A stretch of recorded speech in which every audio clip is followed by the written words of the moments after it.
Hey folks, welcome back to episode 19 of the Social Media Stewards F1 Podcast Canada. What's it all about? We've been a bit radio silent for the last couple of weeks with no races and a couple of things going on in each of our personal lives. But thank you so much to all of you for all your support so far. We haven't gone anywhere. It's just been a very quiet period for F1. Not much news actually in the last couple of weeks, but we kind of jump to that a bit later on because we've got a lot of race stuff to talk about. That was a pretty jam-packed weekend of racing to kick back off again. Yes, I completely forgot that it was a sprint, to be perfectly honest. Yeah. Until it flagged up on my phone saying, "Do you want to see the results for sprint qualifying?" I was like, "What? I've missed it." Oh, I was exactly the same. You were like, you messaged me like, "Have you seen the sprint?" And I was like, "Yeah, no." Yes. Yeah. Luckily, I had recorded it because I've got it on series record, but I'd completely missed it completely. Yeah. I think because we had a sprint last time. Yeah. I was just like, I completely kind of blanked on the sprint. I've got to be very honest. I completely blanked on the sprint. So I had to kind of watch the highlights. Yeah. And the highlights told the story. I mean, before we even get to it, the quali. They go back and look at the quali, and it was almost like they were just told to line up in team order. And that was incredible. That was absolutely incredible. Yeah. It does, and I know we'll get onto this when we're talking about the race, because me and you mentioned it yesterday, when we made our predictions for this season, when we were just talking about the regulations, we honestly thought that these regulations would sort out. It wasn't going to be about the car, it was going to be about the driver. And it was very much going to separate the good from the bad, if you like. Yeah. All it's doing actually is just grouping the cars together. That's all it's doing. Yeah. There was absolutely virtually no discrepancy between the drivers in the same cars. Nope. I mean, it's different during in actual race trim, and when they're actually racing, you can see it a bit more. But when it comes down to qualifying times, it's clearly very much down to the engine and the battery and the car setup, isn't it? Yeah, that one lap timing. Like, they can each, and I think it was very apparent because Canada is a power circuit. Yes, it is. If you think about it, it's like 6 straights, which are kind of broken up by very quick, aggressive chicanes and hairpin. Yes. It's a very much a power circuit. So all you saw there was what the engines could do, I think, not what the drivers themselves could do, but what the engines were able to do. It was kind of incredible. I mean, you look at George and Kimi, not even a 10th in it. Then you look at Lando and Oscar, not even half a 10th in it. Yeah. No. And Lewis and Charles, that's not even a 10th in it. No. Max and Isaac, just over a 10th. Yeah, just about. All the way down to 8th, you literally just had Mercedes, then McLaren, then Ferrari, then Red Bull. And then it kind of mixed up a little bit, but then you go further down, you got both the Audis grouped together, both the Haas's grouped together. Yes. It was very much about the car there on that one lap. Very much, yes. I think. Which, when I actually looked at it, I've got to see this. I've got to see what this sprint was. Yeah. So, definitely. And then we got to the actual sprint itself, or you got something else? No. Go on. No. I was going to say, then we got to the actual sprint itself, and Kimi and George. Kimi and George, man.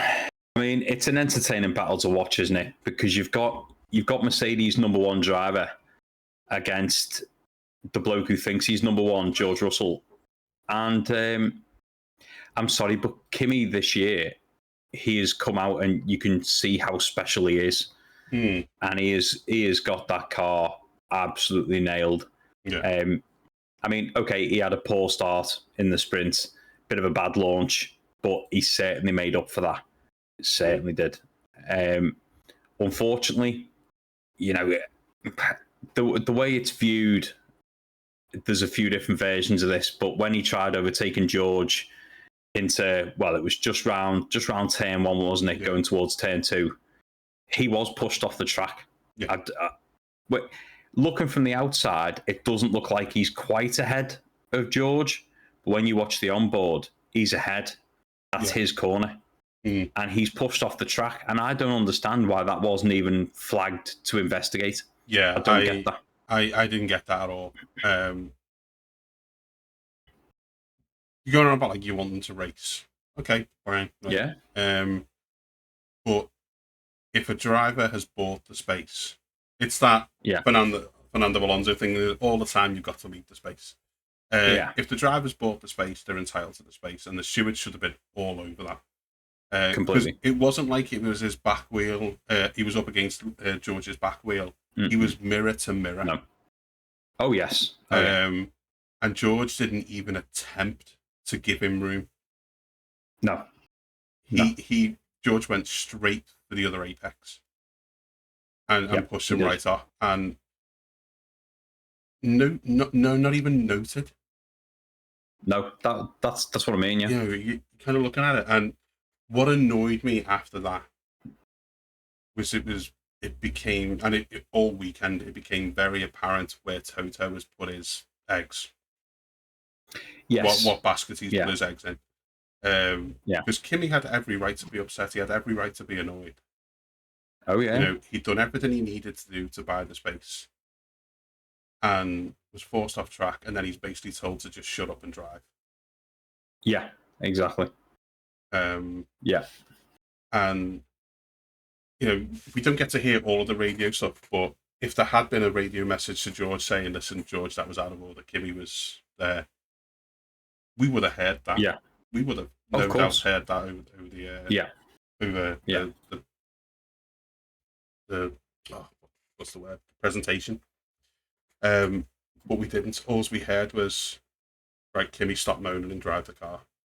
Yeah. And I think he got a bit annoyed because he made a few extra mistakes after that. Yeah, unfortunately, you could tell it in his driving, couldn't you? Yeah, he was driving angry. Yeah. Which I think that's just a lack of experience. Yeah. I think it is. It's hard to remember sometimes he's just a kid. He is just a kid. Yeah, that is hard. Exceptionally talented in driving an F1 car. So if he feels hard done by, kids lash out. They get a little bit angry. They get a little bit frustrated. You know? I think part of the problem is when drivers get frustrated, they either, all right, he is young, but they either turn it into some incredible moves that come out of nowhere because they're just angry and they're like, well, I'll show you. Or it turns into moves that could have been good, but actually they just pushed it too far and they end up like he did. He outbroke himself. He slid off the track. So it ends up being more of a detriment than a positive for him. And unfortunately, that's the way it went for Kimi.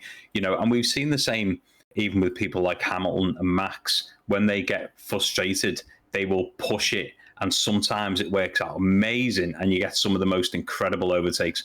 Other times, it absolutely falls away from them, and you'd end up with these either big crashes or big offs, and you just think it wasn't worth it, was it? You would have been better just hanging off for the next corner, and you could have had him. But unfortunately, his inexperience did get the better of him on that. I think coming down to that, like the 1 lap speed. So he showed again he got the fastest lap in the sprint. Oh yeah. He showed again he's got that raw speed when he needs it. But it did kind of feel like because he was being ignored by the team almost. That he just got a bit annoyed. Well, I think it makes it even worse that it's your own teammate. Do you know what I mean? If that was a different team, if that was Lando Norris and he'd sort of pushed him wide or whatever, you sort of think, oh well, all right, my team can't do anything but suck it up, and they can argue that he pushed me off or whatever, but at least the team's behind me. Whereas you moaning on the radio saying, "Hang on, this isn't fair," and your team not backing you, well, that's just going to make you even more angry, isn't it? Yeah, yeah. And then behind them, starting the race behind, we had both McLarens, and it really looked like after Miami and that McLaren is starting to turn things around a little bit. Oh yeah. Like whatever issues they were having with that engine gearbox pairing, because obviously they use their own gearbox, don't they? Yeah. Whatever issue they were having there, it looked at Miami like they got it solved. Quali for the sprint, they're right on it, and then Norris, getting that start. The sprint, managing to kind of pick Kimi and kind of just keep him there after after the little scuffle with George. And then Oscar kind of filing him behind. I mean, Oscar 9 seconds off the pace. Yeah. But Lando right in the mix with both those Mercedes. Oh yes. For the whole sprint. Oh yeah. The McLaren looked really, really strong. It looked like it was going to be a good weekend for them, points wise. Oh yeah. And I think it just showed that like whatever they've done, whatever package they've brought, as opposed to what Ferrari have brought. Yeah. Has kind of tipped the scale there. I honestly thought when Ferrari brought their package, they'd be kind of right on Mercedes' tail. Yeah, I think what Ferrari have done there is, don't get me wrong, I think it's very track dependent for Ferrari at the minute. And obviously with the sprint, I think they didn't quite have the setup right compared to where they had it for the main race on the Sunday, as we'll see in a minute. But I think what Ferrari have done is not necessarily increase their pace, but they've increased their consistency. So rather than it being very erratic, of we're either extremely good or extremely bad, they've managed to go, we've got a nice happy middle ground here, and if we can keep the car on track and keep the strategy good, it's still going to be a good weekend. Yeah, the one thing that, like, especially Lewis was in the main race was like just not having the power. I think that's like a top end thing. I think it's quick through the corners, it's quick, it's very stable, consistent through the corners, as you say, but they just didn't have that top end. Yeah, that's it. This weekend, and I mean, Lewis said it himself. Like at the end of the weekend, it's a very power dependent circuit, and compared to McLaren, compared to Mercedes, compared to Red Bull, the Ferrari doesn't have that top end. But there's only so many tracks in the calendar that's going to hurt them. Like, you think, good results at Canada, 5th and 6th in the sprints, and then, was it 2nd and 4th in the main race? Yeah. Looking down, you think Monaco next could be great for them. The only other ones I can think of it really hurting them down the line are maybe kind of Vegas. And stuff like that. Maybe, but then again, that's so far further in the season. They might have the data to go, we know what we need to do with these longer tracks, with the longer straights and the more power dependent. So, I think I wouldn't be surprised if Ferrari do make a decent comeback of it. Yeah. And I still think Ferrari will come second in the constructors overall, looking at sheer pace and reliability. I think they've got a good shot. I think looking at Mercedes, unless something drastic happens with this compression ratio thing, if that ever does come to pass, I think Mercedes have won the constructors this year, no problem, and it will be one of the drivers. By the looks for Kimi, they will be heading towards that championship, but we're still very early on. Very early. Very, very. It's very interesting the way kind of the first round of upgrades have come, and Yeah. McLaren, who were woeful at the start, like Oh, yeah. absolutely woeful. I mean, it was a mixed bag for them this weekend, but the Yeah. sprints, the quali and the sprints actually looked really, really strong for them. And you could tell that Ferrari were missing that top end. Yes. And I kind of think those three teams is where we're going to see most of the fights this season. For the rest of the season. Max is doing brilliantly in that Red Bull, and obviously bringing it in behind the rest of them on the sprint. Yeah. But I still don't think that Red Bull's strong enough to be right in that fight all the time.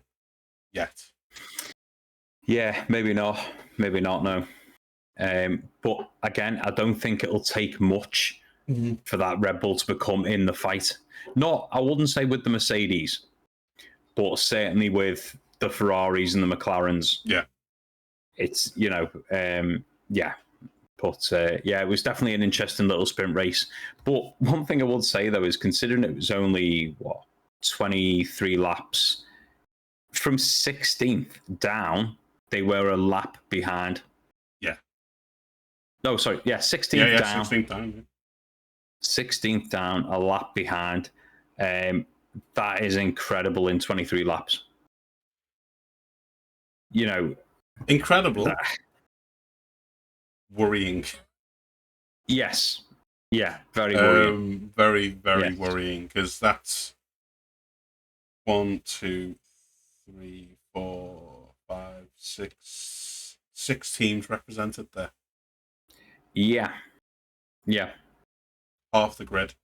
More than half the grid. Yes. Yeah. Yeah, it's not great. No. Yeah. It's worrying. But looking at the plus side for some of the other teams, though, I was made up for Lindblad in the sprint. Yes. He has had a torrid start to the season. Like, he almost forget he's there. That's true. Yeah. And he got himself a point. Yeah. Brilliantly done. Especially considering like how strong the Alpines have looked and Colapinto's looked especially strong this last week. Which the last couple of weeks Colapinto's been looking stronger than Gasly. Last couple of races, which it's taken me by surprise because I don't rate it. But no. For Lindblad to bring that racing bull in 8th and get himself a point. I think is it his first? I think it might actually be his first championship point. I think it might be. Yes. Let me have a quick look. I have actually got the drivers up. Sorry. I should remember because I put the video up. I was making the video today. Lindblad has 5 points. Ooh. Okay, well that's how unforgettable he's been, though. I think that's yeah. I think that's kind of how forgettable he's been. He's had a torrid start. 4 points in the first race in Australia, actually, and then 1 point in Canada, and then just 0 for the others. Yeah. But I was made up because, like I say, I don't recall hearing his name during any of the races. No. Apart from to say like he's out or of course, he's pitting. There's been no real action from him. But I think part of the problem with that is, though, I mean, me and you were going absolutely mental yesterday watching the race. I don't know how other people watch, but Sky Sports F1, it should be a free subscription, surely. I mean, they are never showing you what's actually happening during a race.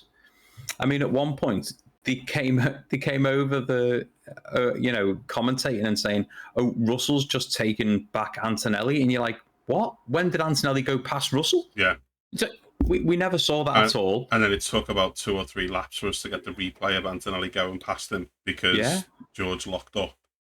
And then, and then Yeah, but then you get, oh, there's a yellow flag, sector 3. Why? Why? Why is there a yellow flag? No one's telling us anything. And then, even then, it was confusing when we had the virtual safety cars. Virtual safety cars, and then the banner would disappear, and all the cars would still be going slow, weaving all over the track, and it was like, are they racing again? Are they not? What's happening? And at one point they were actually racing, but they were all still weaving, trying to get temps in the tires. But it's interesting you say that, because so many of the things I've seen on socials today have been about the TV director, whoever is running that room. And I know it's a central thing that kind of feeds out to everybody. The only time you're really seeing like a Sky camera is when it's in the pits and it's on Ted or it's on the presenters or anything like that. Most of the ones that you see from the race side are from the race director, and they are sending out to all of the distributors.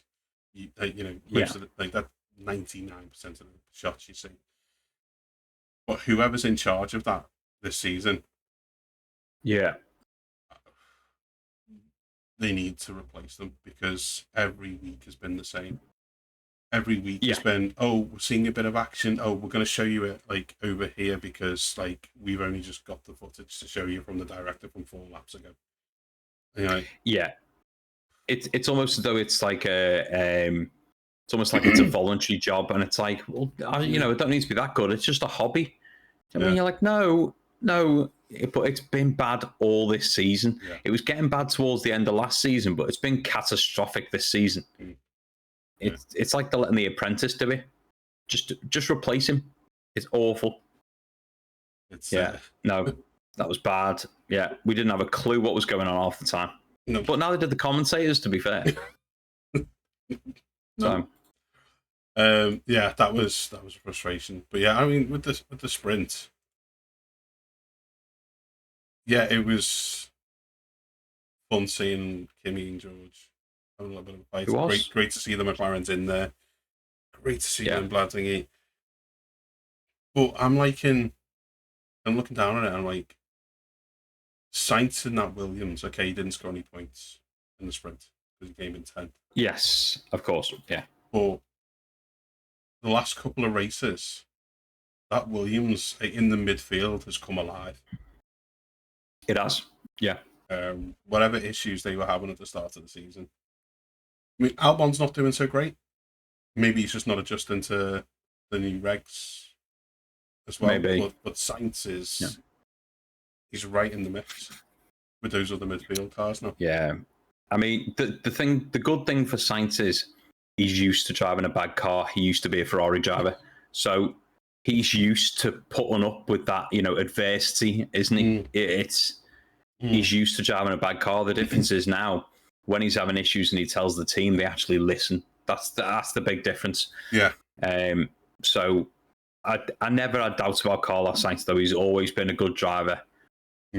So he will extract the best he can out of that Williams. I have no doubt about that at all. I was worried at the start of the season when you saw, because I wasn't expecting the Audi to be as strong as it is in that midfield.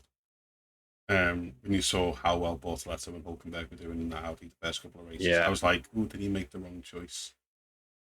But actually, he's out driving them in that Williams the last couple of races. He is. And, he is. Yes. Maybe he did make the right choice, and he can go back to the family dinner and go, "Listen, Dad, you got it wrong." Because his dad was not happy, was he, when he signed for Williams over Audi? No, he wasn't. No. But then you get to like that past the top 10. Yeah. Right. And you're saying like 16 down was at lap. Yeah. But from 10 down, they were over a minute behind. Yeah.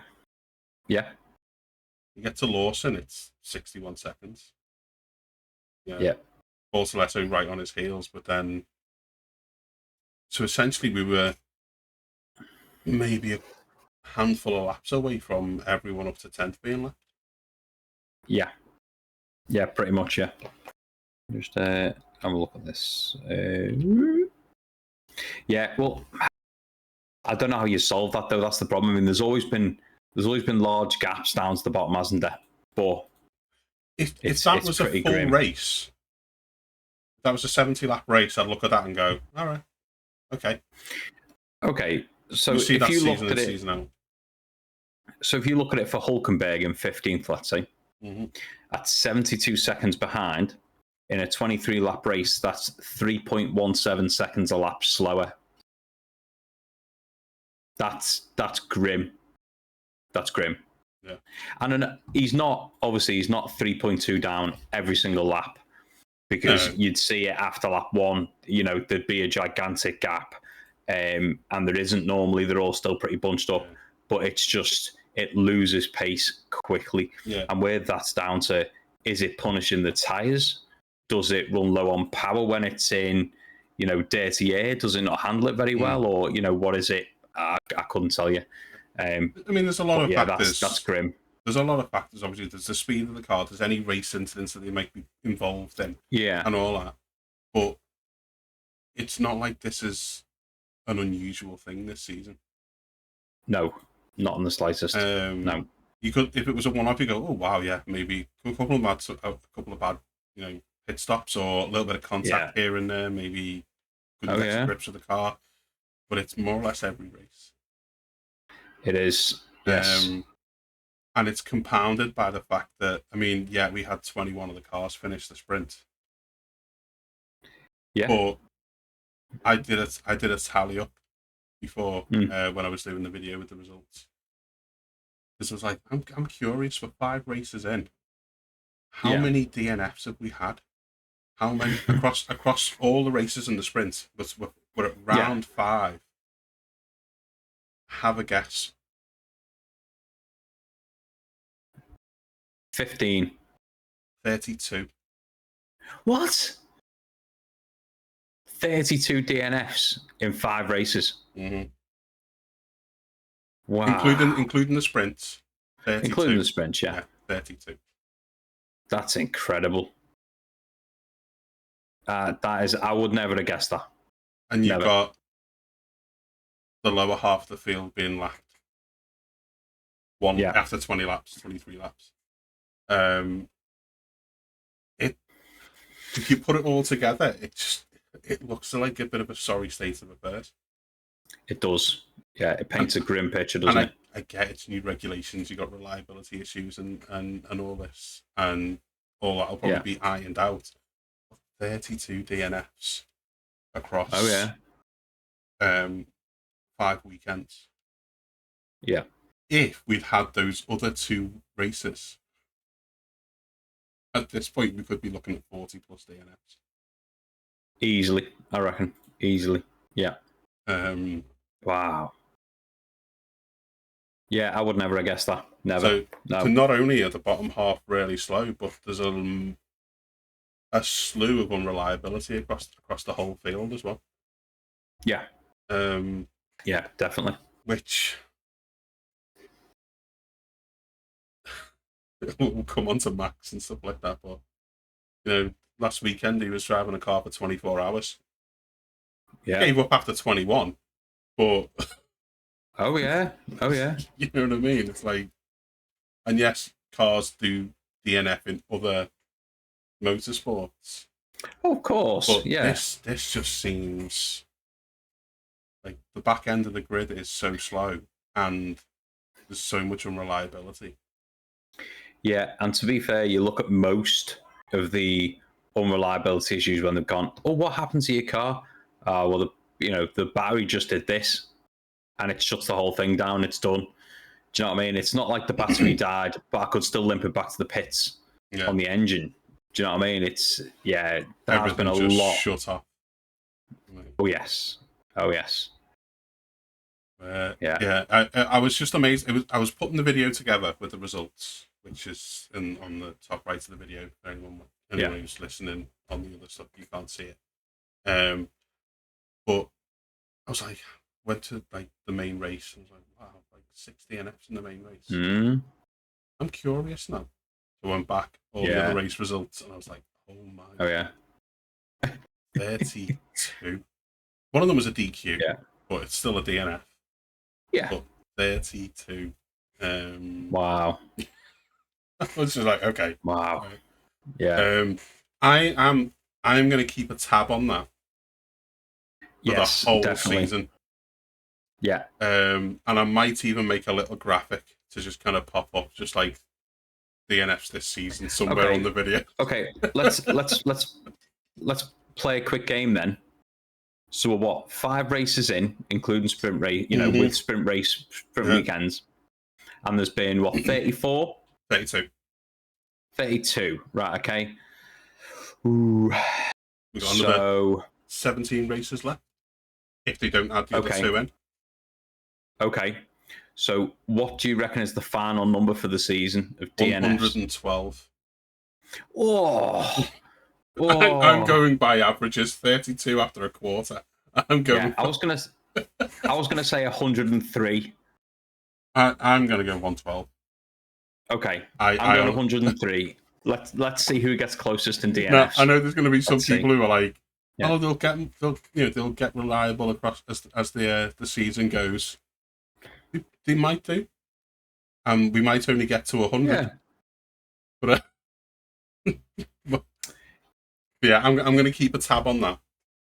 Okay. Every race, and we'll have a little graphic, I think, on the podcast incredible. For the 2026 DNFs. To be fair, I think next race weekend at Monaco in 2 weeks, I think there's going to be at least 6. At least there's got to be, mainly just out of boredom. Just put it in the wall. Yeah, I mean, I would. But yeah. So anyway, should we move on to race qualifying? Yes. Even though, to be fair, it's not that too dissimilar from the sprint, if I'm honest.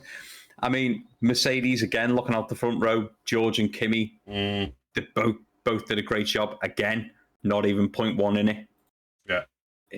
Yeah, absolutely incredible. And then the 2 McLarens again, not even 0.1 in it. But they were a lot closer to Mercedes times for the main race qualifying. If you notice, yeah, they were a lot closer. It's like they tried something different.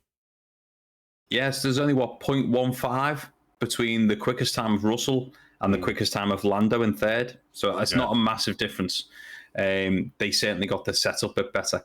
But we have said that in the past, where obviously sprint weekends, they only get 1 hour practice before they end up going for sprint qualifying and all that. So you're not getting that full setup time. Yeah. Your pre-practice setup data collection is actually the sprint. Yeah. That's what it is. So that, Lando and Oscar doing a great job there. And then for some reason, we didn't have another set of 2 Ferraris. They've been separated. Yeah. They've been separated, but in very close times. Yeah, again, like not even a tenth between Lewis and Charles. But in between Lewis and Charles, you've got Max and Isaac. Yeah, the Red Bulls just wedged themselves right in there. Yeah. Which was impressive. And then you've then got the gap of, nearly 0.3 down to 9th position, which was Lindblad. But again, I think the whole thing tells a story of the fact that it's a power circuit and the cars. Oh, yeah? There's no real difference. Because if you take the Mercedes out of that. Yeah. There are 2.5 tenths between 3rd and 8th. Oh, yeah. And even if you leave them in there, there's less than 4 tenths between the top 8. Which you kind of look at and go, oh, that's really close, that's really good. But it just tells me a different story. It tells me that it's, where the car's deploying the power, where it deploys the power. And there's no real separation between the drivers who are driving them, because like in a flat out, and this is no disrespect to Hadjar, love the guy. I think he's brilliant.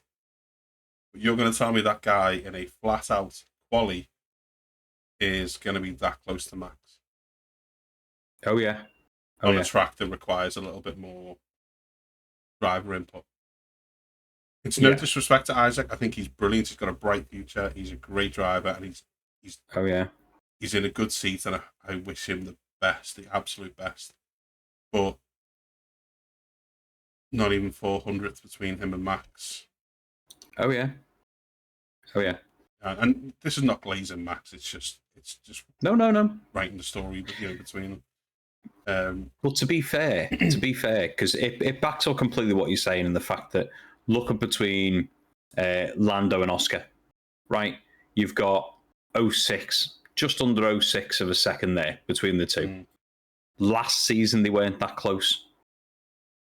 They were still qualifying first and second a lot of the time, switching it up between the two, but they were never that close to each other. They had a couple of races. On the odd track they did. Yeah, they had a couple of races where they were like that, but it was usually like a 10th here, 2/10 there. One of them getting an absolute banger of a lap and really kind of pulling it out. So I would like to say there were a couple where it was tight. Yes. But I think, touching what you said earlier, when we did our very first episode of this, and we were looking at the 2026 regs and how we thought these cars were going to separate the men from the boys. Yeah.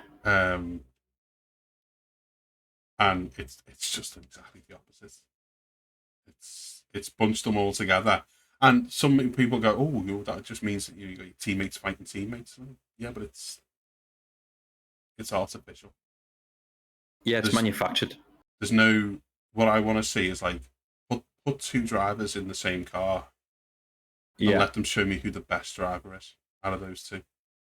And I don't think we're seeing that outright here. No. Across this, I know Charles, after the sprint, he started to struggle. I think this weekend. Yeah. But even there, less than a 10th behind Lewis. Yeah. Yeah. Just it was almost like you say, almost a carbon copy of. It was. Of the sprint, which just backs up my theory, I think. Yeah, unfortunately, it hasn't done what we were hoping it would do. No. It's not on the slightest. It's very much made it about who's built the best car rather than who's got the best driver. Realistically, and don't get me wrong, all right, yeah, hat off to Mercedes, they've done a good job of the car, brilliant. But whilst that should be a good thing for the constructors, Mercedes to save, to get whatever, the constructors, all that, yeah, brilliant. And I know it's still early in the season to say that, but whoever's built the best car should win the constructors, granted. But that should not be who wins the season. Do you know what I mean? Yeah. It shouldn't just be down to the fact of, well, it's between two drivers for the entire season, Russell and Antonelli, purely because they've got equal machinery and they both drive around at basically the same speed all the time. Yeah. There will be some people who will think, well, the best driver and the best car always wins. And well, not always. No. And actually, in years gone by, even looking as far back as last year, you can have a guy in a far worse car, but if he has the ability, could win the championship. Max was so close, and that Red Bull was not even close to that McLaren for most of the season. But he took it down to the last race when it was Lewis and Seb fighting for the fight for the fifth, when they were both going for the fifth title. That Ferrari was far superior to the Mercedes for the first part of the season, but Lewis kept himself right in it, even though arguably that Ferrari was quicker. And but because Lewis was Lewis and had the ability he had, because Max is Max and had the ability he had, they were able to wring what they could out of the car. And I don't think that's something we can see with these regs. No. You're going to see some good performances out of the drivers at tracks where you're not going to expect the car to, but you're not going to be able to see a driver drag a car to a Yes. fighting spot because the car just hasn't got it. Like, I think that's the limitations here. That Red Bull last season wasn't even close to McLaren, but Max was the difference in that Red Bull. And I just don't think, I don't think the McLarens, the Ferraris, the Red Bulls are going to be able to touch those Mercedes. I don't think so. Not unless something drastic happens. Even with the likes of Lando and Oscar and Lewis and Charles and Max, all of whom you could say, Max and Lewis, both world champions. Lando, world champion. Oscar, he's got it in him. I reckon he'll be a future world champion. Charles, potential future world champion. That's your top 8, your top 7. George, Kimi, Lando, Oscar, Lewis, Charles, Max. Yeah. They are the cream of the crop. Right. In F1 right now. If any of them were in any car other than the Mercedes, they wouldn't be able to fight. No. If any of them were in the Mercedes, they'd be all right. Oh, without a doubt. And I think that's the issue, is that the driver. The issue for me is, the drivers can't seem to make that difference. Yeah. Yeah. And we were sold these regulations under, they're going to be less draggy, they're going to be less aerodynamic, they're going to be, they're going to have less downforce. Sorry, more aerodynamic, less draggy, less downforce. We're going to see driver skill come to the fore, and everyone was like, "That sounds amazing." Yeah, and we were sold a dream. Yeah. Turns out it's a nightmare. Absolute bait and switch. The problem is, and we say this, unfortunately, we say this every week, so I do apologise for repeating myself, but it is the fact that you can tell when the overtakes are coming. You've only got to look at the speed difference. I'm sure it was Leclerc overtaking somebody in the main race. I can't remember exactly who it was. The speed difference between the two cars, because one had more of a battery deployment than the other one, was unreal. It was like they had broken down. And you just think, if people were complaining that DRS is manufactured overtakes, well, I'm sorry, but what's this? I'm sorry. Because at least with DRS, you had your ERS to defend against it. And so even if a car behind you had DRS, they were not guaranteed the overtake. They could have a bloody good go, but they weren't guaranteed it because you could defend against it if you've been clever harvesting. Yeah. Now, if the car behind you's got the boost and you haven't, doesn't matter what you plan for, unless you ram them off the road, Russell, you cannot stop them overtaking you. I mean, that's it. You look back to some of the track, like take Bahrain for example. That start-finish straight. It's got quite a quick last corner. Oh yeah. You can carry a lot of speed on that. But if you're in the defending position of Bahrain, if you get a good enough drive out of that corner, and you've harvested some battery, you can hold that position against the RS into the first corner. Oh yeah. If you had like a 0.5, 0.6 of a second lead coming out of that corner, and you deployed right, you could still be holding your position into that corner. You're going to tell me people are going to be able to defend if they're 0.6, 0.5, 0.6 ahead coming out of that corner with these regs at Bahrain? Yeah. No. It's just no. You see it lining up. They've got boost. They're going to be passed. There's no point defending. Yeah. And then we'll go again next round. Oh yeah. And yeah, it is through like the slower corners where the fight needs to be like, that's actually pretty cool. The cars are a bit small, a bit more nimble, but then the overtakes aren't really happening through those corners. Nope. There's a bit of action, 1 or 2 overtakes, but most of the overtakes are on those open straights with full boost. Oh yeah, of course, yeah. And there is zero you can do. It's so frustrating. However, yeah. I'm going to say, looking at the main race. Go on. Before we get to that, I was going to say, like, obviously after his performance in the sprint, Lindblad managed to kind of be the best of the rest behind. He did, all the other guys, which again was brilliant for him. But then, come to the race, bud.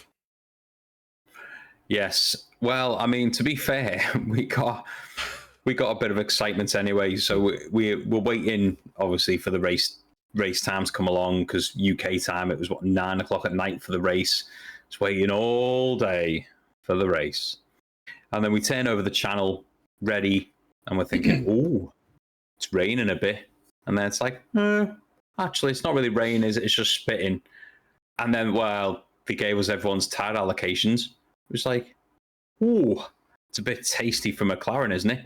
And the problem is, obviously, McLaren went on the inters. Everyone else around them, anyway, went onto the slick tyres where they were softs or mediums. And it's one of those situations, isn't it, where you look and you think, they've either made the best decision we're going to see this race, or the worst decision to start with. And obviously, because we had a bit of a messy start, and it ended up going, oh, hang on, we can't start. Let's do an extra formation lap and all this. The whole way round that additional formation lap, Oscar's telling McLaren just like, yeah, it's bone dry. It's like, oh dear. Yeah. Oh dear, oh dear. Yeah. And that was we had 3 formation laps. 3 formation laps. 2 that were taken off the lap total, and the one that you should have at the start, which unfortunately for Lindblad was caused by his car not engaging gear, I think it was. But to be fair, at least they saw him because he was waving his arms around. We couldn't see that on the camera. No. Luckily, that's one thing they did actually tell us. Was he was waving his arms in the cockpit, and so luckily that was noticed, and it was aborted because they were in a lights out scenario. So, a car standing still on the grid, that could have been messy. Yeah. Especially with him being so high up the field as well. It's not like he was already at the back. Yeah, I think it was the right call. But then when you go round twice more formation laps, probably add another 6 or 7, maybe 8 minutes from the start. Because obviously they're not going around the full pelt, and you're still waiting for the lights out and all that. Oh yeah. I think this might, and I could be completely wrong. You look at the start that Lando Norris got. Right? Yes. He was ahead into the first corner. Brilliant start on those inters. Yeah. Had they started exactly when they were supposed to, whilst the track was it wasn't bone dry, it was a little bit damp. It was drying. But had they started when they were meant to, would they have actually made those inters work for at least the opening 5 or 6 laps and then switch to like the hards or something? Like, whilst everyone's struggling with the damp going to dry track on those slicks, I think that absolutely put paid to whatever their hopes were for the start of the race. Yeah, I don't know. I'm not convinced. I think because even on the very first formation lap they were doing before Lindblad's car died and all that, Piastri was on the radio saying this track is absolutely bone dry. There is nothing. I think, yes, it might have been ever so slightly damp, but as he said in an interview after the race, for you to put inters on, really, there has to be little bits of standing water to justify it, not just a little bit damp. Do you know what I mean? Yeah, I think there was still rain before they got away, wasn't there? There was still bits of rain. Yeah. But by the time they got away, there was none. Yeah, I just don't think it was enough to justify the inters. I mean, maybe they might have got a little bit longer out of them, but I don't think they would have been competitive. I think they would have fell backwards during that time. I just look at the start, and those inters were obviously much quicker off the line. than the slicks. So I just wonder if for a couple of laps whilst those slicks were trying to build up some heat, could the McLarens have absolutely ragged those Inters and got away if that rain had still been coming down a little bit. Yeah, if you get me. But by the time they'd gone round like an extra two times for the formation, the rain had stopped completely. There was nothing falling then at that point, and it was kind of that's. Yeah, I don't honestly know. I mean, there's so much. I don't know. There's so much variation in the fact that obviously like Lando got an absolutely mega start. Piastri's start wasn't amazing. No. So it's like, how much was that down to the fact that he was on an Inter tyre, or how much is it down to the fact that Lando just got an epic start? Do you know what I mean? I do wonder, because Piastri was falling backwards on those Inters. Norris was in first, gunning it. Yeah. So I don't know how much was down to the tyre and how much was just down to maybe Lando could handle that better. I don't know. Maybe it helped the fact that he was in clear air straight away on the Inters. And he wasn't in dirty air. I don't know. Because it was interesting. We didn't hear a complaint from Norris about going around. It was just from Piastri's radio. So I wonder if Norris was just happy on them. And he was like, all right, we'll get a bit out of these. I mean, the race went from bad to worse. But after Norris got away, the Mercedes, like Kimi's start was brilliant. He got around George on the other side. The side you're not meant to overtake on. Of course, Because what I think was funny, that you watched George's onboard, he's so concerned with Kimi, I don't think he even notices Lando. No, he didn't. We were joking about about every time they were coming round at the formation lap, and like George seemed to be facing more and more towards Kimi at the grid, and you're like, is he like a clock? At some point his car was not fitting in that box any longer. If they'd have done an extra formation lap, he would have been 90 degrees. Well, I asked you the question, and I was like, surely he's pointed that far over, and his right tyre is on the yellow marker. Surely that left tyre isn't. Yeah, like, I was so convinced he was pointing that far to the right that his left tyre would have been past where he should have been. But you can tell from the onboard, he wasn't thinking about anybody coming up that left-hand side. He was just, I've got to cover off Kimi. And for once... Sorry, go on. Do you know one thing I think? When you look at it, the drivers that normally point themselves at the other person are normally the more insecure one that weekend. If you notice it, look at it last year, when Max started coming back at Lando, every time them two were on the front row, Lando was nearly 90 degrees towards Max every single time. You look at it over the years, in all seriousness, even when it's been Piastri and Lando against each other, Lando would always point himself at Piastri. It seems as though the driver that is concerned about their position, they absolutely point towards the other one. Whereas you look at Kimi's positioning, he's just like, well, you do know the track's that way. I want to go that way. And he just thinks, yes, I could, push myself over and try and block, but actually, I just want to really clean straight go. Yeah. And that's exactly what he did. You've seen that with Max and like Lewis and Seb in the past as well. Like when they know their starts haven't been great, but the person in second, has been getting good starts recently. There's a little bit of an angle, even from the greats.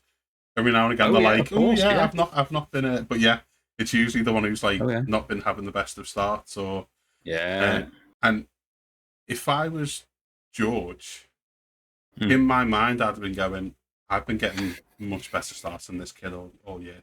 Exactly. He's been struggling off the line, so I'm just going to point it forward, and I'm going to make sure that I'm there. And for once, Kimi got it off the line. Yes, he did. I'm so glad. That poor lad has lost so many positions from bad starts all season. I know. Yeah, he's been able to fight back and get the places back, but it's not great, is it? If like you're going backwards in the No. first corner. But yeah, he got it away and went round the outside. I think if you watch that on board from George, he realizes too late that he's going to be pincered and backed right out. He does. He does. And Kimmy's around, and it didn't take Kimmy long to get back in front of Lando, but I think it was at that point that the track wasn't ready for those inters. No, not at all. Point. No. No, and to be fair, we were looking forward to a good inter race, weren't we? Yeah. But unfortunately, we just haven't had that yet. The FIA are doing everything they can to avoid it, and we were so hoping just for not like a full on rain race, but even just the first 10 minutes with a wet track. Canada and then in the wet, it's a phenomenal track. It is. It's phenomenal to watch them race in the wet around Canada because it's such a power dependent track. Those chicanes and that hairpin become so important. Yeah. It does. Without a doubt. And it would have been we don't want to see torrential rain and like smacking each other off track, but no, you want to see a little bit of squirreling coming out of the corners and struggling to get the power down. And the thing is, what I do love to see is not a wet race from start to finish.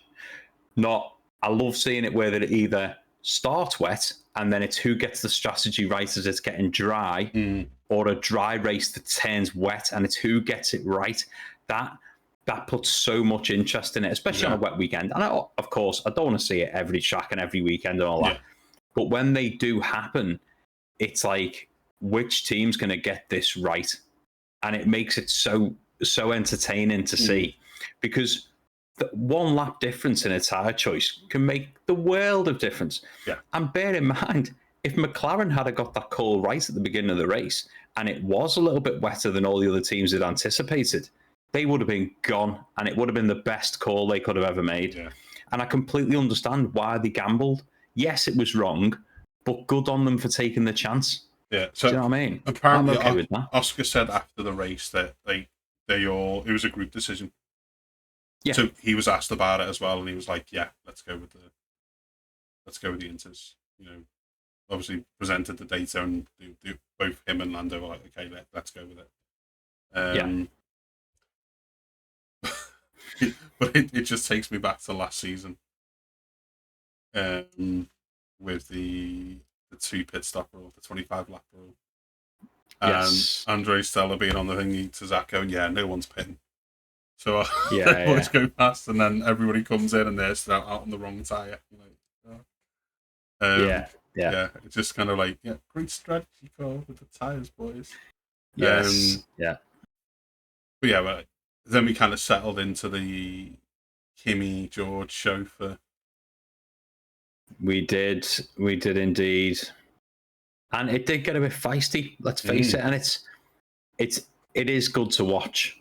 Yeah. It'd be nice if there was more cars involved in the fight rather than just 2 of the same car. But to be fair, watching them race is very entertaining.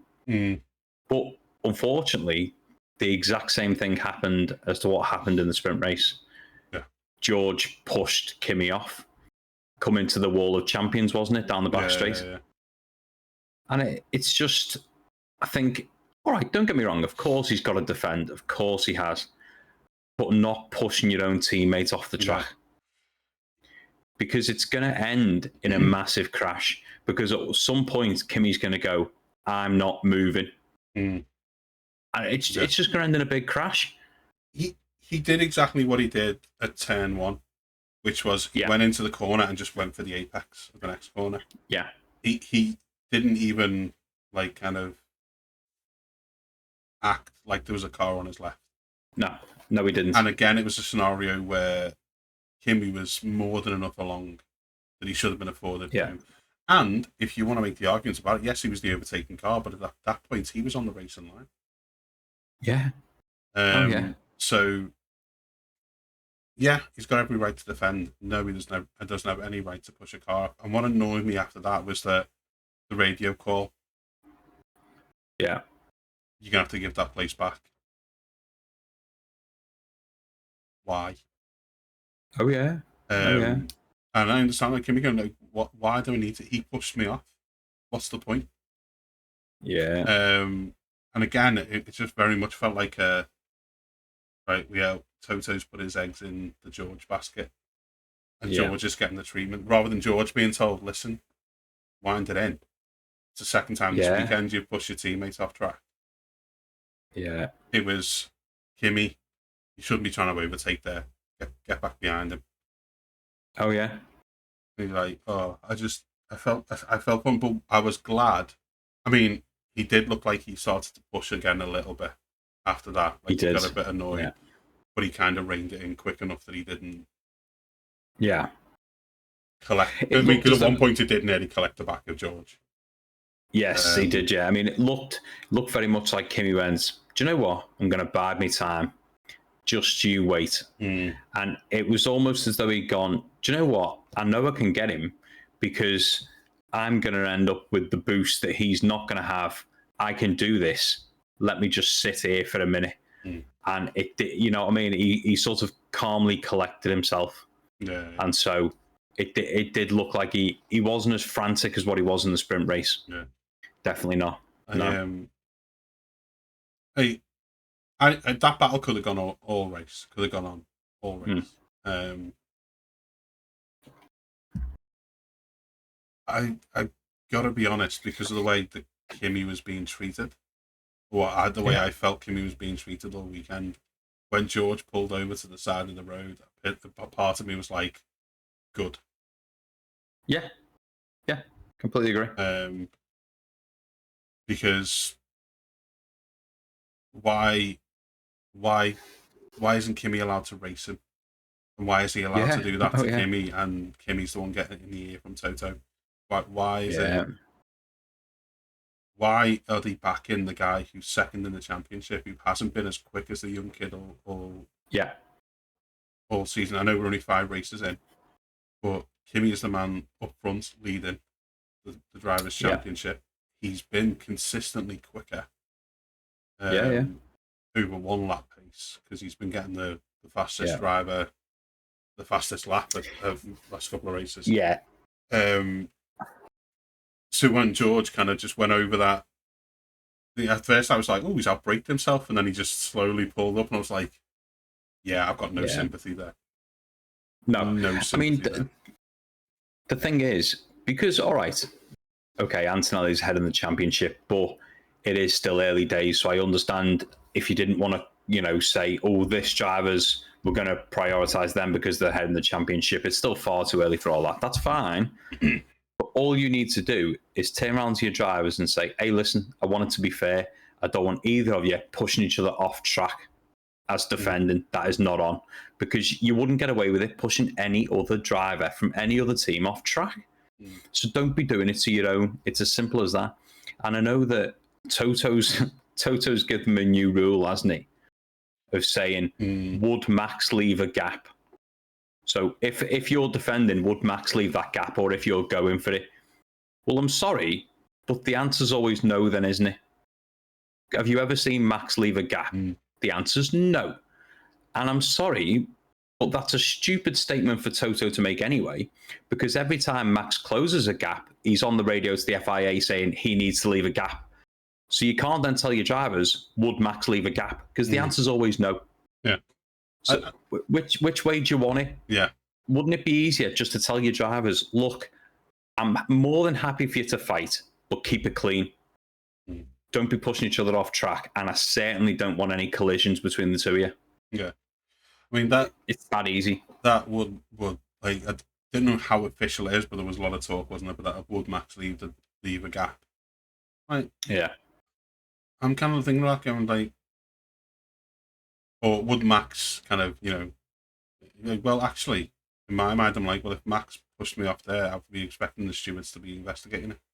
Exactly. So if the gap's there, I'm going for it. Yeah. Oh yeah. Like the door's been opened, I'm not going to go, you first. Oh yeah. I'm a racing driver. If that door's open, I'm stepping through it. If you slam the door in my face, one of us is going to get a penalty. Yeah. Oh yeah. and if I'm far enough along, it should be you. Yeah. And that's that's the way it should be. Not like, oh, what I want you to think about is, would someone slam that door in your face? Like, Exactly. because all that says is, if you're behind, just sit there. Yeah, exactly. Because you can slam the door on any corner. Of course you can. So it makes no sense. Yeah.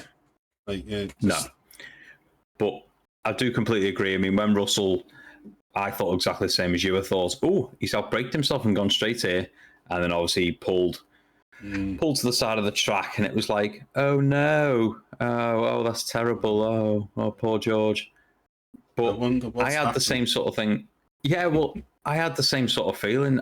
And it was more, don't get me wrong, I've got nothing against Russell. He's a good driver.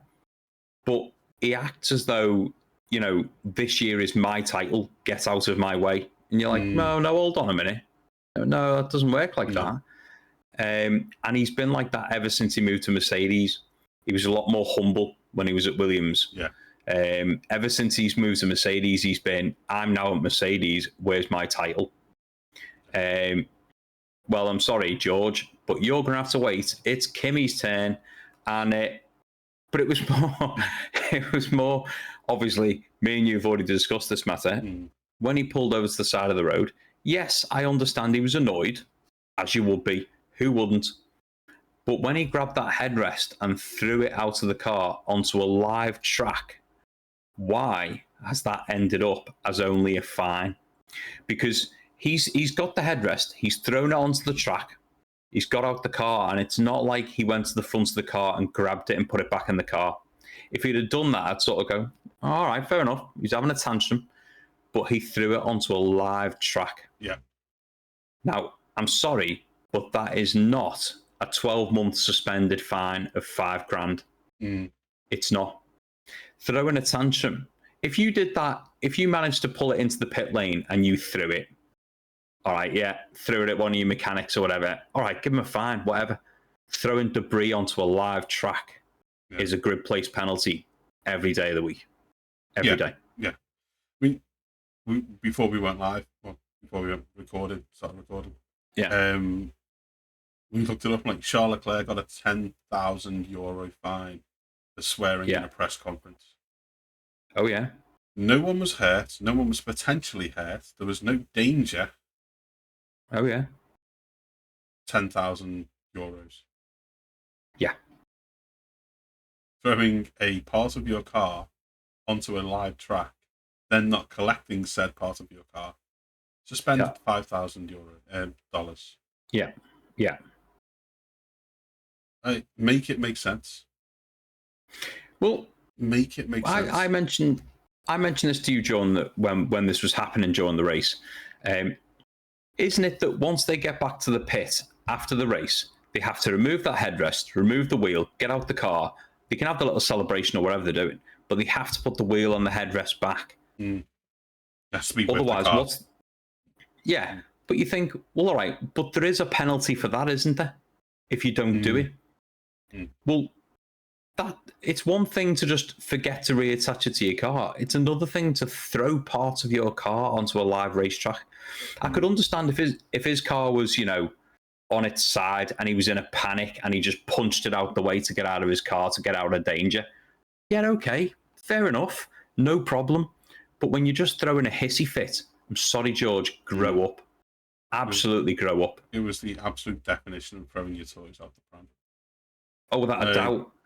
I still don't think they've retrieved his dummy. Yeah, No. I did say something to you, like, coming back to like his move on Kimi in the sprint. And I mentioned this to you yesterday. There's a way to tell if George knows he's in the wrong. Yes. When he's asked by the press, about this move and such, if he thinks he's in the right, it's always, well, the move was there, or he tried to make the move around there. I had the car ahead. I had the right to defend, so I just held my position. I didn't see anything in it. Whatever, they can complain. When he's wrong, it's always, Well, I haven't Yes. had a chance to watch it yet, but I'm not too sure. I think I did the right thing, but I haven't had a chance to go back and watch it yet. And it's so consistent Oh every yeah. time he does something Oh wrong, yeah. and he knows he shouldn't have done it, and he knows he should have been Oh yeah. called on it. It's always, I haven't had a chance to watch it yet, Yeah. and that's exactly what he said Yeah. after the sprint. Oh yes. Oh I was yes. like, yeah, so you know you were wrong. You know you got away Completely. with it. But then yeah, $5,000 fine, suspended Ridiculous. because he Ridiculous. was remorseful and said that he was Oh. frustrated and he understands the safety. And bear in mind, isn't this the head of the drivers Yeah. um, Yeah. association? Lead Yeah. by example. Come on. Yeah, well, I mean, it's I sent it to you this morning, and there's people making videos online of when he's getting out the car and he's throwing the headrest and he's battering the car with his fists, and it's got the audio of Russell from was it last year or the year before when he was giving an interview about Max, and he was like, well, you can tell when he's frustrated because he lashes out with anger and all this, and it's just as he's punching his car, and you're like, I can't respect yeah, a guy looking like that. yeah, can't respect him. There's no place for it in this sport, and you're like, good words, George. Well done, That aged well well. done.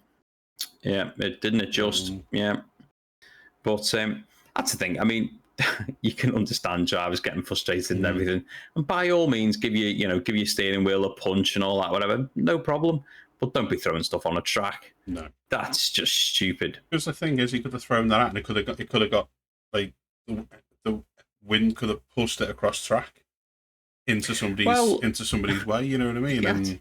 He had cars going past him within seconds. Yeah. The air drag on those cars that they create. It's like when a bus goes past you at 30 mile an hour, even you're stood at the side of the road. Yeah. You feel the breeze. If that had got sucked onto the track, it's only made of foam. Do you know what I mean? But hang on a minute. Whilst we're talking about debris on track, there was a superstar of the weekend, and that was when there was debris on track at the pit entry. Yes. After Sergio Perez's explosive suspension. They may as well have had the song in the background, "We Need a Hero." Honestly.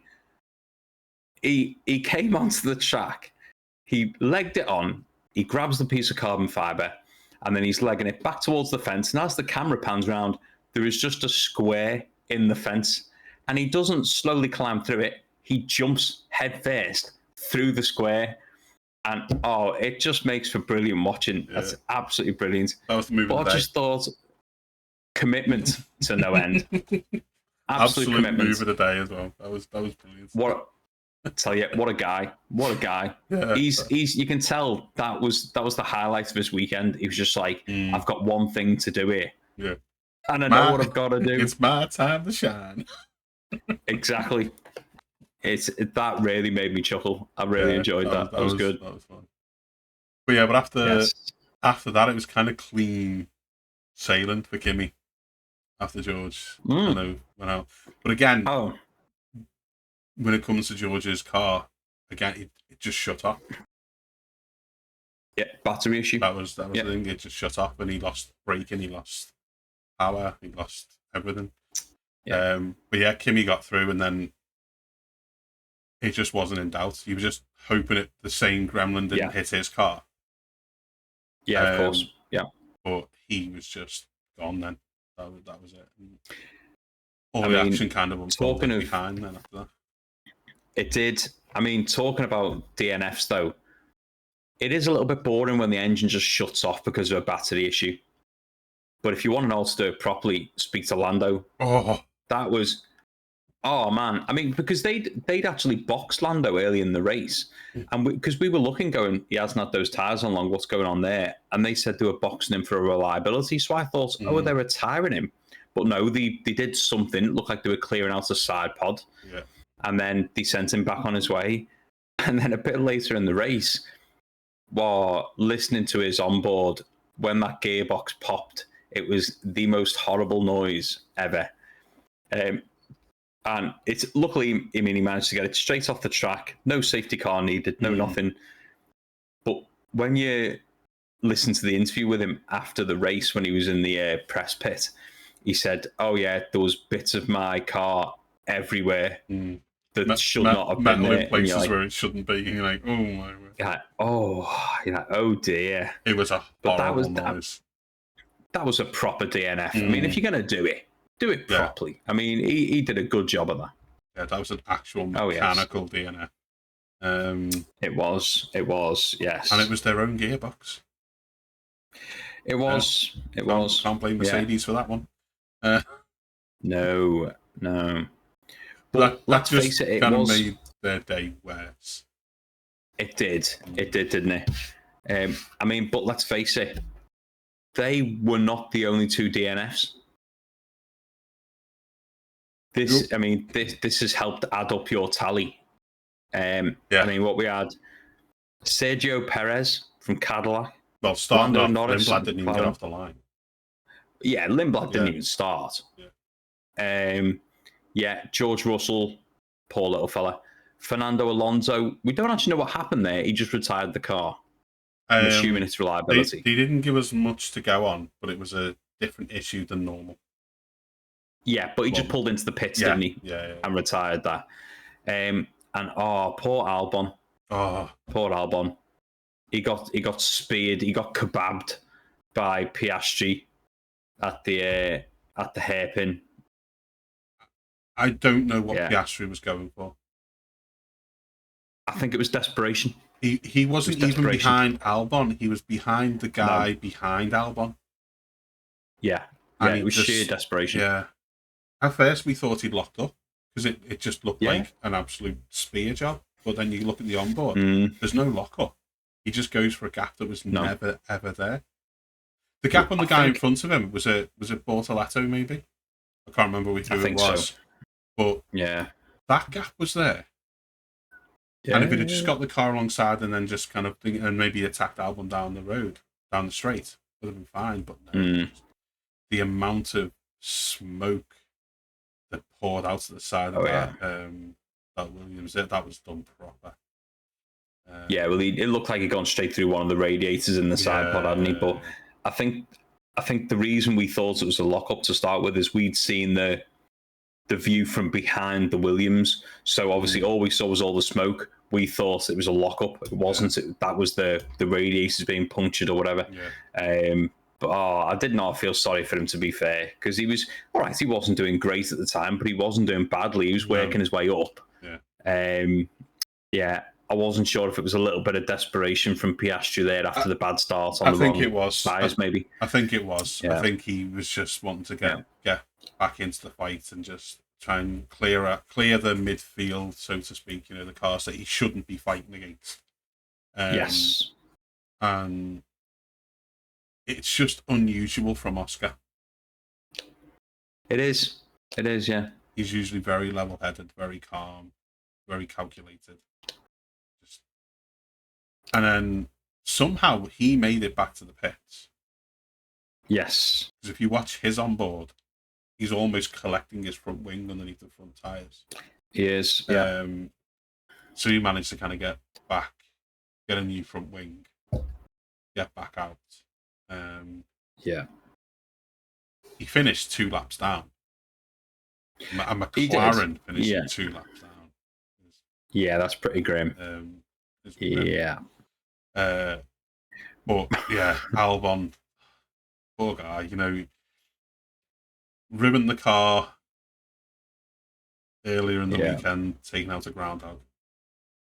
Actually tried to avoid the groundhog, kudos to him, but and then gets speared, and just as the Williams is starting to look like a decent car, like you said earlier, it's starting to look like a decent car, and just I feel for him.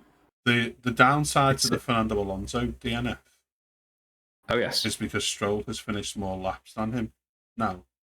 He's above him in the championship on 0 points. That's grim, that, isn't it?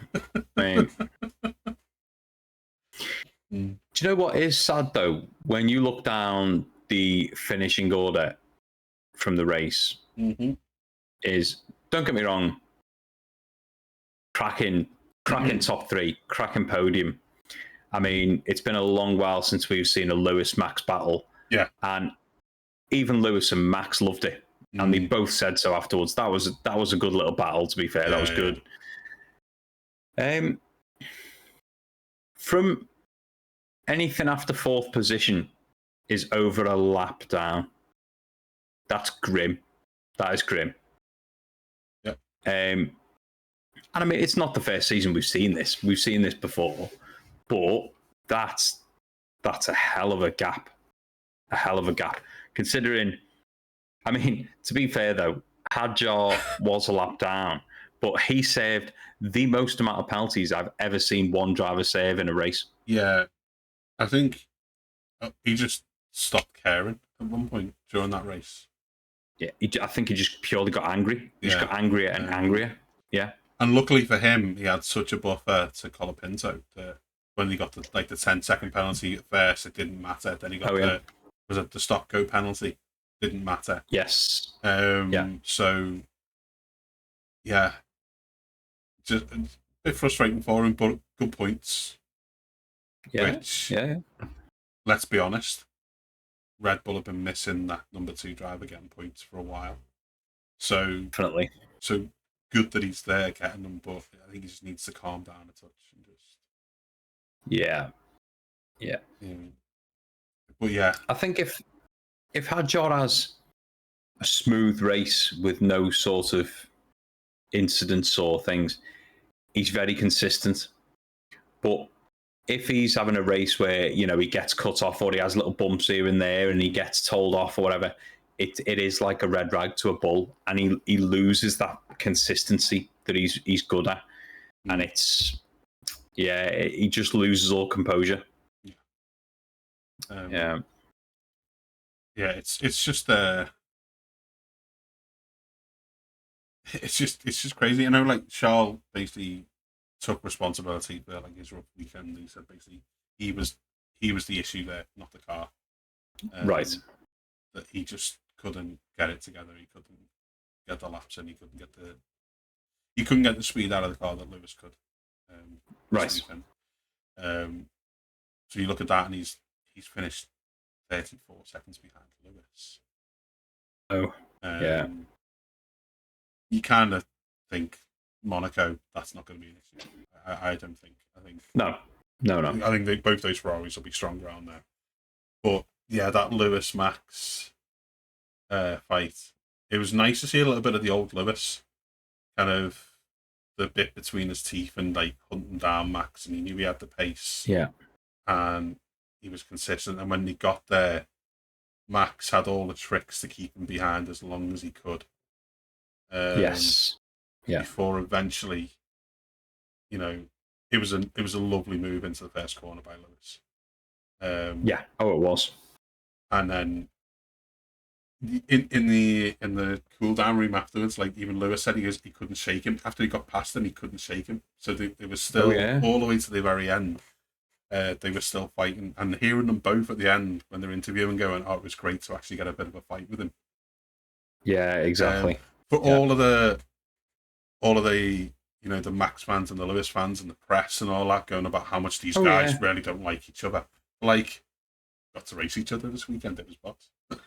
It was brilliant. Exactly. Where's the hate coming from? It's not from those two. No, certainly not from those two. They're not we got to go wheel to wheel this weekend. That was fun. Yeah, of course. With all the respect, it was great to see it. Shades of 21, a little bit of back and forth. But yeah, you look back and then you look down the order after Isaac. Colapinto had a fantastic weekend. He did. Nothing outstanding. No. You weren't seeing moves here, there, and everywhere. Just super consistent in that Alpine. Yeah. And it's usually Gasly that we're looking at in that Alpine going, yeah, he's... but Gasly struggled all weekend, and Colapinto was absolutely on it. Yeah. If they can get both those drivers firing. Oh, yeah. I don't think the rest of the midfield have a chance. No, No, definitely best of the rest. Definitely. Very, very. And Colapinto, like I say, I've never really rated him. No. But prove me wrong. If he proves me wrong this season, go for it. I'd love to see that. But Yeah. that Alpine is looking strong. They both finished in the points. Yeah. But Colapinto impressed me this weekend.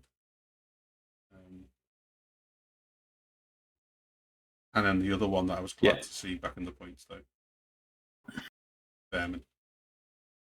Yeah, always like I've got a little soft spot for Behrman. Yeah. Yes, I do like Behrman. I was worried that Japan impact had shaken him a little bit because Miami wasn't too strong.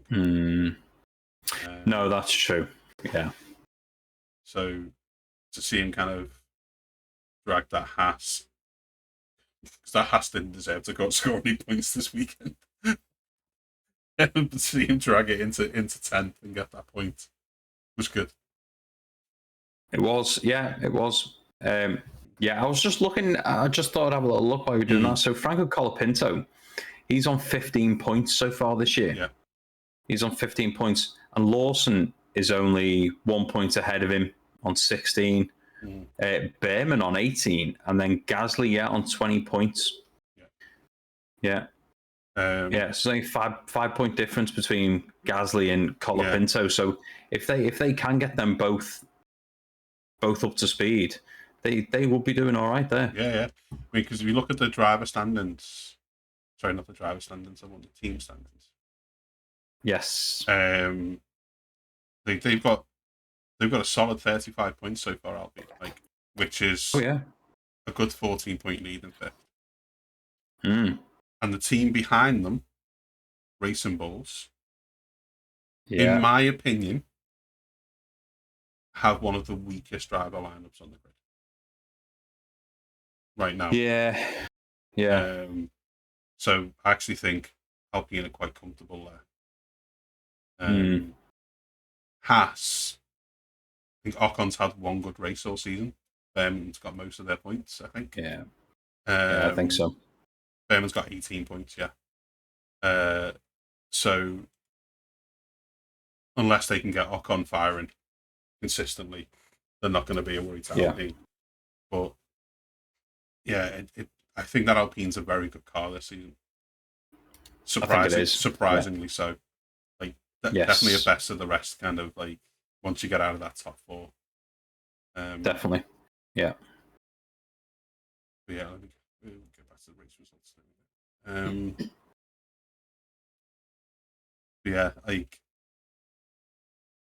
You kind of go down then, and the Audis, I think they started really strong, the season really strong. The last couple of races, I don't think they've not been there really. I don't think.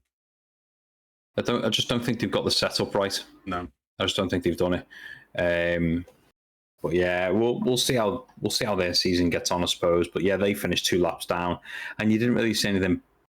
You know, there wasn't really much of them in the race.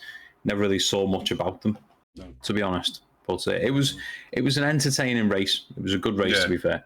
I think you come down to the two kind of problem teams, Aston Martin and Cadillac, 4 laps behind both the guys that finished. Oh yes, 4 laps behind.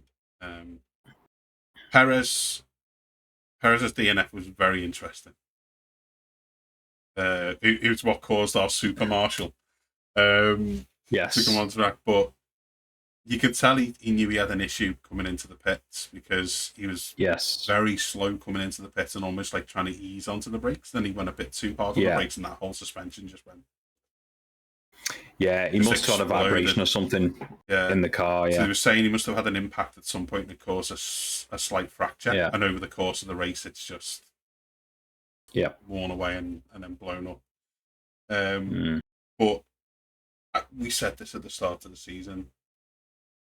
This year is very much an R&D year for Cadillac. Oh yeah, of course. They've got no hope of scoring any points. I think the only chance they've got of scoring points is if 12 cars DNF and they're not one of them. That's not out of the It's realms. not out of the realms of possibility so far. No. But yeah, I just think they're not going to score. Part of me still believes Aston will come good at some point in the season, but it'll be too late. No. It'll be too late. Maybe they'll still get some points, but I think that might be partly in hope rather than. Yeah, I just can't see that myself. Yeah. But then we come to the driver standings after that. Yes. And Kimi is now 43 points ahead of Russell. There's a nice little gap. Oh, yes. Yeah. And just to play devil's advocate here, if reliability is an issue, and Mercedes, they've been very strong, but if we start to see a couple of those little issues like creep in, currently Leclerc and Hamilton are at most 16 points behind George. Yeah. So those Ferraris, they've looked kind of bulletproof. They've been very consistent. If they can stay consistent, and it's more than likely a one-off, this engine issue with this shut-off issue with George. But if it's the start of gremlins creeping into the system a little bit, it could affect both Mercedes. But it could. You're looking at it, and considering how dominant Mercedes have been, one DNF has basically made it look like George has been fighting the Ferraris all season. It does, yeah, it does. But no, it's going to be an interesting season as it goes along. To be fair, I think definitely not in the way we'd want to see the racing, but if it makes it a championship that's coming down to the wire towards the end, we all enjoy seeing that, don't we? Apparently, George has said today that, and I think this is a mind game thing, trying to play kind of like the Jedi Master trying to play mind games with the Padawan type thing. It's like the title is now Kimi's to lose. Like, it's round 5, George. Yeah. It's great seeing him up there. It's great seeing him with a lead, but it's a DNF and a bad result. Yeah. Away from you being back in the fight. I know I say, like, those Ferraris look close, and if it is a thingy issue, then they might start fighting, but I don't think that'll be the case. I do think we're going to see a Mercedes 1-2, probably followed by a Ferrari 3-4. And then what comes after that will depend on McLaren and their reliability issues. Because I think the McLaren... Sorry. When you say about George playing mind games, I don't think George is clever enough to play mind games. I think that is honestly George's mindset after that race. I think he's one of those people that, unfortunately, when he does have a bad race or a bad result or a DNF, he puts himself down in the pecking order. He does. You look at when he crashed the other year in Singapore and went straight into that wall. Afterwards, it's very much, oh no, it's terrible, it's all my fault. And he puts himself down, and you're just like, George made a mistake. What other driver hasn't made a mistake? But when other drivers make mistakes, they just go, yeah, it was my fault. I overcooked it. I hit the wall, whatever. Or if it was a DNF, it was, yeah, it's disappointing, but we'll move on to the next. And, they can brush it off very quickly. Whereas George, he can't seem to do that. George wears his emotions on his sleeve. Do you know what I mean? He does. Yeah. So a bit like Lando as soon as somebody... Yeah, a little bit, yeah. So as soon as George came over the radio yesterday and he's annoyed or his car's DNFing, you can hear the tears have already started. And that's no offense to George, but he's a very emotional guy. So when these little issues happen, he says things like, it's Kimi's to lose now. But I genuinely believe that's not a mind game. That's his mind going, well, that's it. I've got no chance now. Do you know what I mean? I can't see George playing mind games. He just hasn't got it in him. Yeah, I just think he's putting himself down, and I don't want to see him put himself down. I just think that's genuinely what he's doing. I think that if that is the case, it's a dangerous mindset because it is, yeah. He's maybe one more bad result away from just completely like packing it in and not even fighting. Yeah. But if I was Kimmy, I'd be going around the thingy doing like from Scrubs. Hey, number 2. Yeah, exactly. Or you would. Hey, number 2. Of course you would. Yeah. But should we move on to news this week if that's the end of the race? We do. Go on. Quick look at the team standings. Oh, go on. So Mercedes, they're well out in front, 219 dominant points. Ferrari 147 in second, and then another big gap to McLaren 106. And it's big gaps. It's 219 to 147 to 106 to 57 for Red Bull, and then you're down in like 35 for Alpine in 5th. Yeah. And 6 Racing Bulls with 21, Haas with 19 and 7th, Williams 7, Audi 2, and then Cadillac and Aston Martin with none. Yeah. But you're looking at big jumps in those. Yes, days. You are. Yeah. And I think that just tells the story of the cars. It's the qualifying. Yeah. It's the qualifying, isn't it? It's the you got Mercedes and you got Ferrari, then you got McLaren, then you got it. That's exactly it. Yeah. Yeah. But yeah, that is how we stand for drivers and constructors. Yeah. 5 rounds. Yes. But yeah, shall we move on to some news? Go on then, bud. Give us the first topic. There's not really big ones. So the big one, there's one big one, and that is the discussion around the engines for next year. Yes. Now, apparently the FIA have held very constructive discussions with the engine manufacturers and all parties who are applicable. And a kind of an agreement was made that from 2027, the power distribution will be 60% on the ICE. Yes. And 40% on the battery. Yeah. And everyone was like, moving in the right direction. Okay. Yeah. Solid.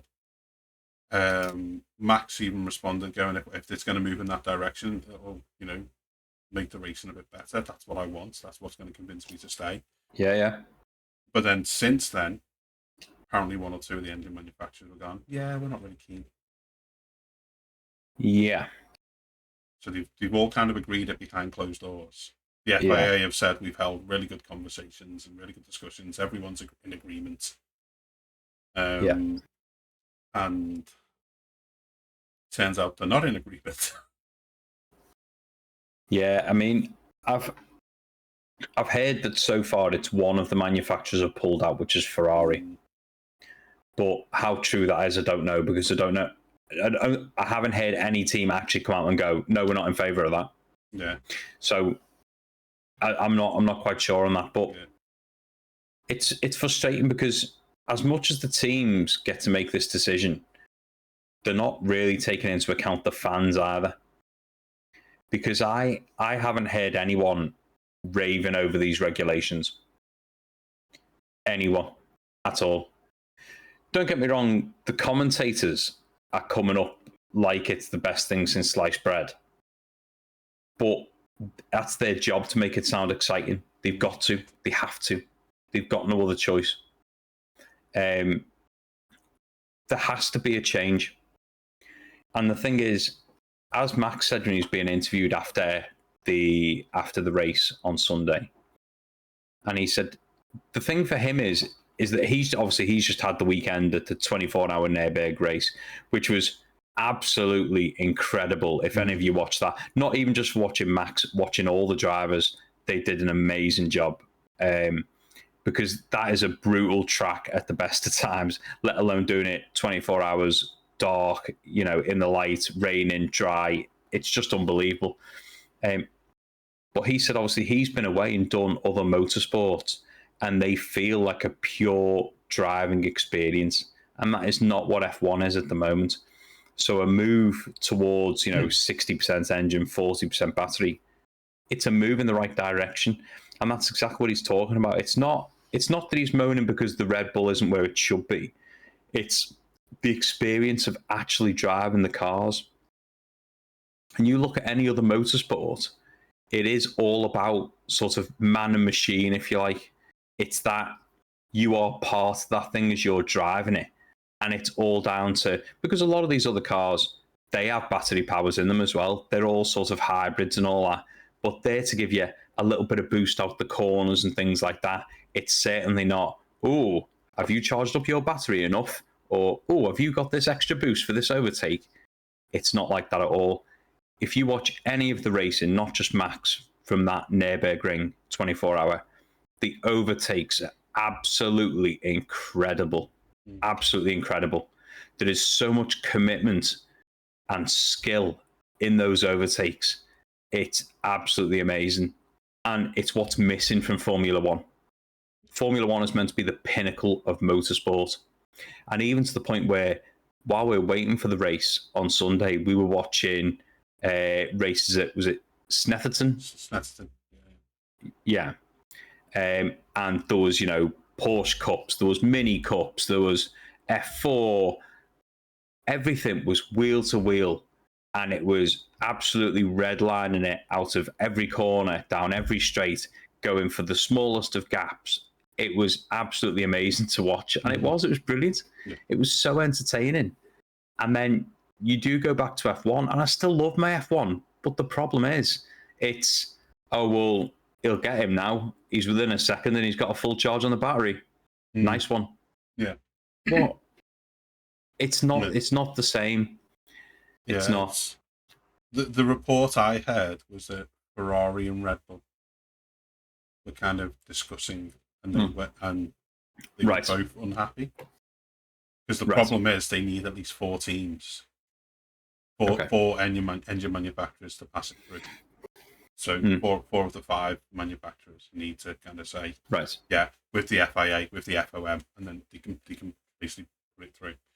If two of the engine manufacturers say no, it doesn't matter what the FIA, FOM do, and the other manufacturers, they can't put it through essentially. So I'd read that Red Bull and Ferrari. Again, there's no, as you said, there's nothing concrete. No. It's just what people are talking about. But the issue is, you say not listening to the fans, but they're not listening to the drivers either. No, they're not. No. And there's a lot of, or has been a lot of gaslighting from the FIA and F1. Yeah. Removing negative comments, all things like this, removing negative posts, and then going, well, look, no one's complaining. Look, everything's positive. Yeah. Like, absolute gaslighting. 102 overtakes. Like, brilliant. Yeah. There were more on the motorway. I don't care. Right. They're not listening to the fans. They're not listening to the drivers. They're trying to gaslight everyone into saying these regs are brilliant. But then you get Max saying, well, it's a move in the right direction, Yeah. And then 2 minutes later, it's like, oh, we don't know if this is happening now because we got some other manufacturers saying, we're not sure. And then Max was asked, about this at the weekend as well. And they were like, if they don't kind of do it 60-40 next year, and then they could say, well, we're going to aim for that for 2028. Would you take a sabbatical in 2027 and then come back in 2028? And he was like, no, because there's other fun stuff to do elsewhere. Exactly. Yeah. And I think that's a very clear indication from Max that he's not going to do a Kimi Räikkönen, he's not going to do a Fernando Alonso, he's not going to go off for a couple of seasons and then come back. Once he's gone, he's gone.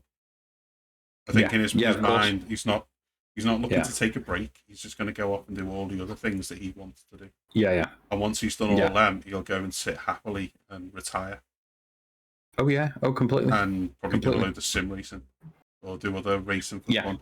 You know, run his race team. Oh yeah.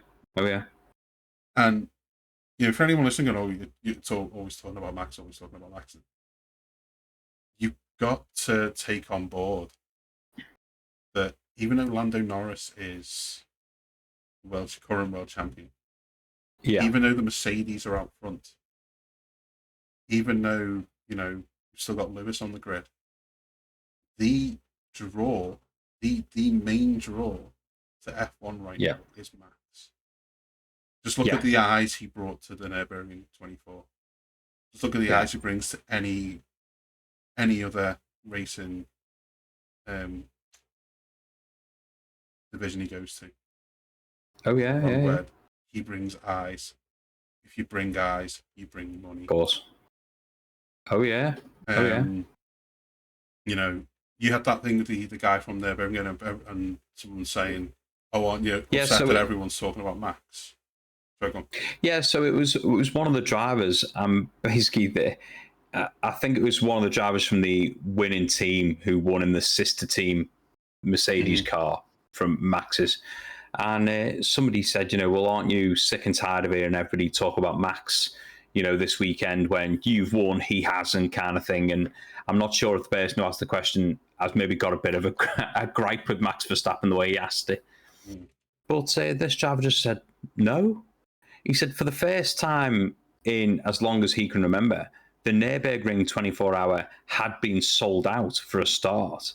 A lot more people were watching it online. And he said, and because of that, you know, tens of thousands of extra people know who I am because they would never have watched this race. Yeah. They would never have looked into it. They would never have come here, watched it online. They wouldn't have done anything if it wasn't for, you know, Max Verstappen turning up. So it's not that he's stealing the limelight. If anything, he's bringing more of a limelight to the sport.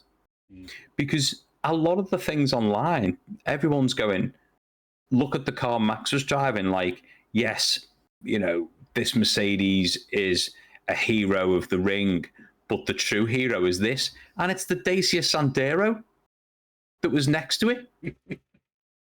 Because, you know, anyone who loves Top Gear loves a Dacia Sandero. Good news. But that's exactly. But that's the thing. He brings people who just they want to watch racing because they love motorsport. They're not following him because they love Max Verstappen. They love what he shows in a sport, and he is clearly just a fellow that loves motorsport. And so that's the draw. Do you know what I mean? Yeah. But one thing I was going to say when you said about the way that the FIA have been gaslighting people and saying, "Ooh, you know, 104 overtakes," or whatever it was. If you did that stat for the Canadian Grand Prix, right, and you went for the Canadian Grand Prix, there was 115 overtakes. Yeah, that's fine, but 93 of them were from lapped cars, right? Because the bottom half of the field were 4 laps behind. They'd all been lapped 4 times each. Then those people lapped 3 times each, 2 times each, and you're just like, the amount of back markers we saw in that race, if you look back at it, was unbelievable. I don't know if there is a stat for how many overtakes there were. I'm trying to find out now. Yeah, but I guarantee 85% of that number will have been back markers because there was basically no overtaking apart from back markers. Yeah, there can't have been. There's no stat for it. Yeah. But last season, there were 48. Right. So that's a lot of overtakes, really. Yeah. Oh, yeah, without a doubt. Oh, yeah. You didn't need 50% battery to do it. Yeah. But yeah, I mean, back to the news bit though. All we can hope is that they come to a happy medium, because I don't understand why they wouldn't want the change. Do you know what I mean? I can't understand it. especially not from Ferrari. I could kind of understand it if it was Mercedes because they've got a dominant car this year. So I could understand them sort of going, oh, no, let's not change the rules now. They're great. What's wrong with them? But I wouldn't understand why Ferrari would do it because they're clearly a little bit on the back foot. And if they just had that little bit more power coming from the engine, you'd probably find they'd be in the fight, I reckon. Yeah. I part of me wonders, and we've had this conversation so many times, cup holders and all that. Because we don't know who it is that's agreed and who it isn't. We've seen unconfirmed reports. Yeah. But you've got to think a lot of the direction is not going to be coming from the teams. It's going to be coming from Mercedes, not Mercedes F1. It's going to be coming from Mercedes. It's going to be coming from Ferrari, not Ferrari F1. Ferrari. It's going to be coming from the Volkswagen Group for Audi. So you got to think about, they're looking at it and going, where do we want to spend the R&D? Where do we think the future of our cars are? Because all our R&D does trickle, as much as we laugh and joke about cup holders and all of this, it does, the engine R&D does trickle down to the road. It does. So it's not the F1 teams really calling the shots on where they want to spend that R&D money. I kind of get where you're coming from with that. However,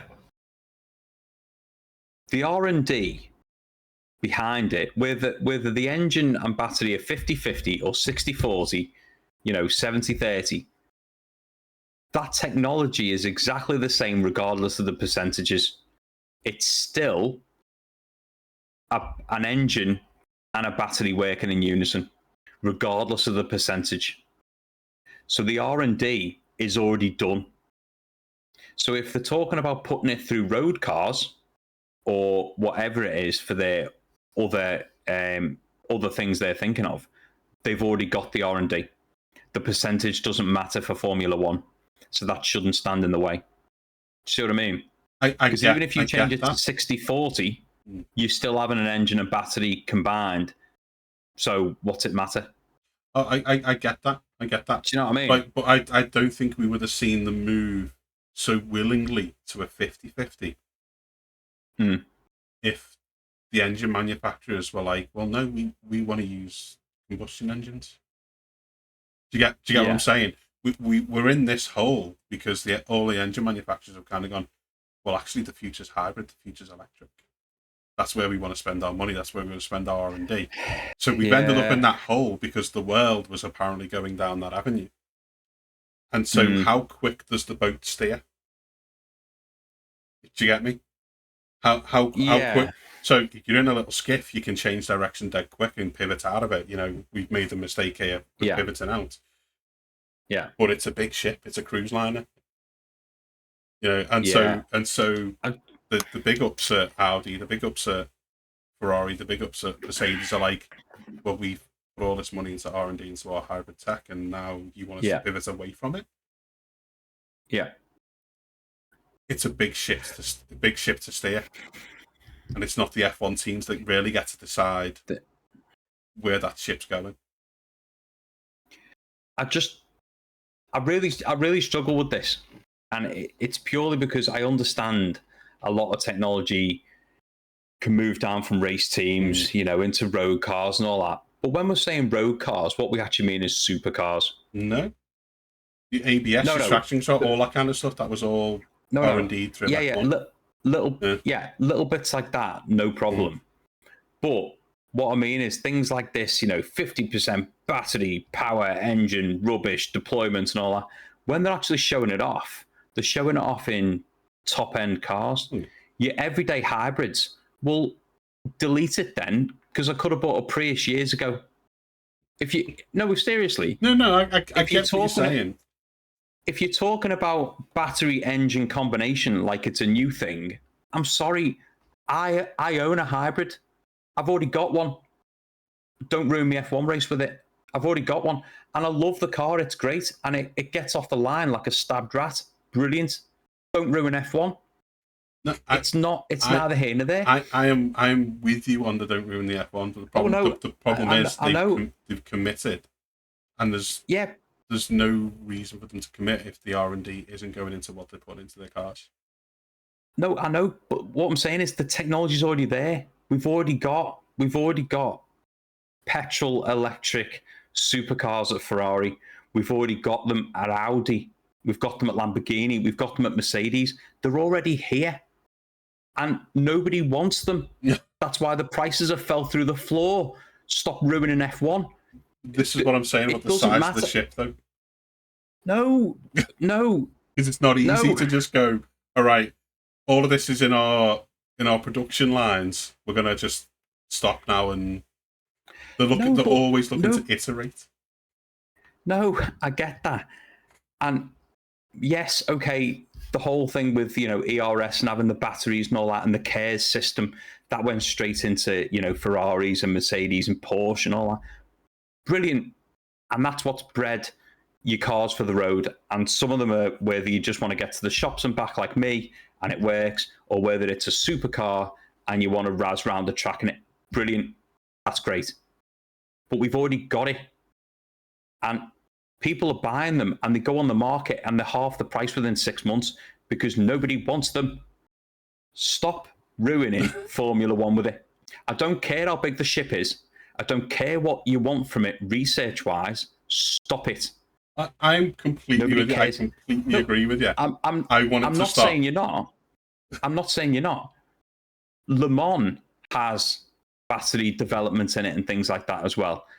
It's fine. There's no problem with having a bit of battery in the cars. So they do it so leaving the pit lane, they're completely on battery. As soon as they go to the end of the pit lane, they fire up a V10 or a V12. Some of them diesel. And I've got to put up with this rubbish.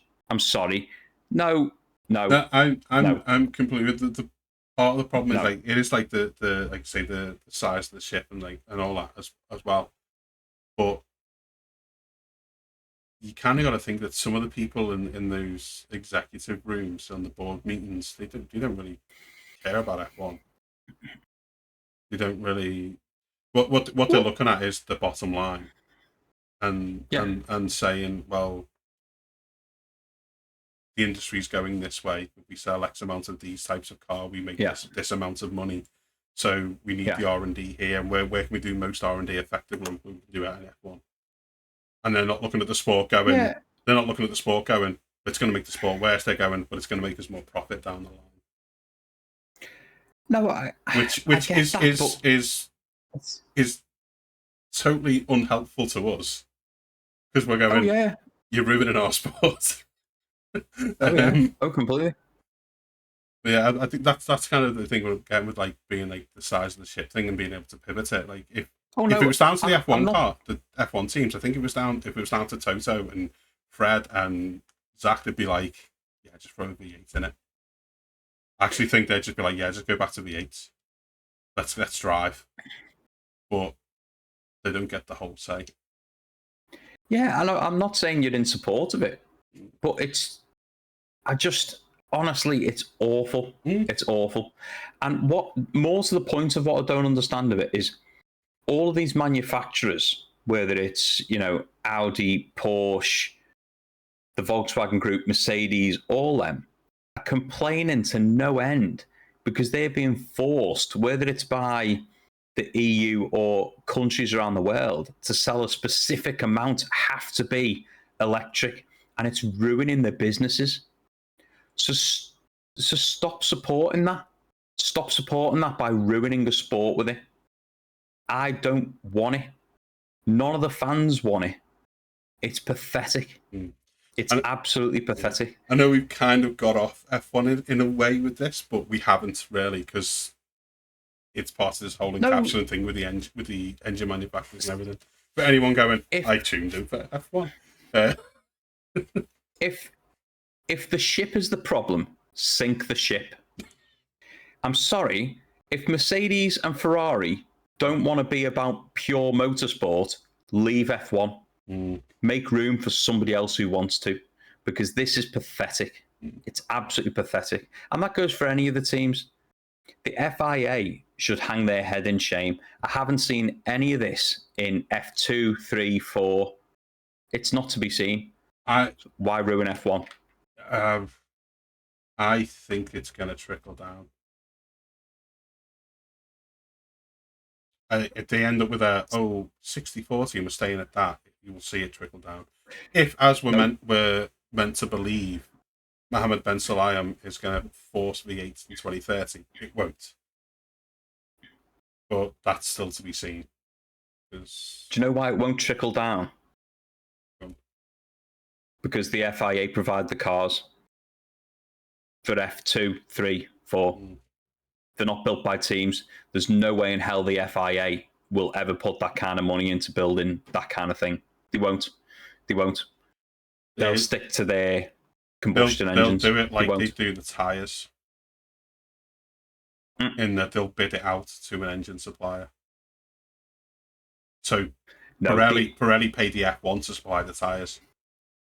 So they'll bid it out to the engine developers. Do you want to try and develop these slightly smaller on things, and that gets them closer to the... I just think there's too much cost involved, if you know what I mean. Not just for the engine. I mean, actually for the teams who have these drivers who are purely, they're just paid on basic sponsorship and things like that. I don't think they would have the facility or finance to maintain the cars like that. Look at how unreliable they are in F1. I just think it'd end it. Do you know what I mean? I just think that's going too far more than anything. It's a solid thing, but I think the longer it goes on, the more likely it is to trickle down. Personally, yeah. But because you're going to get to a point where you're like, oh yeah, you're jumping from F2 into a completely different animal. Maybe. But anyway, I'm gonna have to end the rant there. I'm gonna have to. It's a good conversation to have, because I don't think people think about the bigger, broader picture a lot of the time. It's not just these F1 teams; it's these massive car production companies, of course, car manufacturers that they're the ones who are powering F1 essentially. And sometimes you just got to follow the money. Unfortunately, yes. We have been talking for just over 2 hours, but thereabouts. Tasty. I don't think there's much else big news. No, there isn't. Just little bits coming out of yesterday, like Toto saying he'll let them fight. But whatever. It'll end up being a Lewis Nico situation. Yes. But I think we should wrap it up there, bud. I think we should. Yes. It's been good to get back to it. Missed it the last couple of weeks, but obviously with everything going on, it has. It's been hard to get it done, and there's been no news until this weekend, really. Well, that doesn't help. Yeah. So thank you to anyone who's been listening or anyone who's been watching on YouTube. If you've got any comments, if you agree with us, if you disagree with us, let us know down in the comments below, and we'll get back to you. Of course, we'll let you know which one of us has responded. So you'll know who it is that's agreeing or disagreeing with you. But we'd love you to be part of the conversation. We really would. But until next time, thanks for listening. Take care.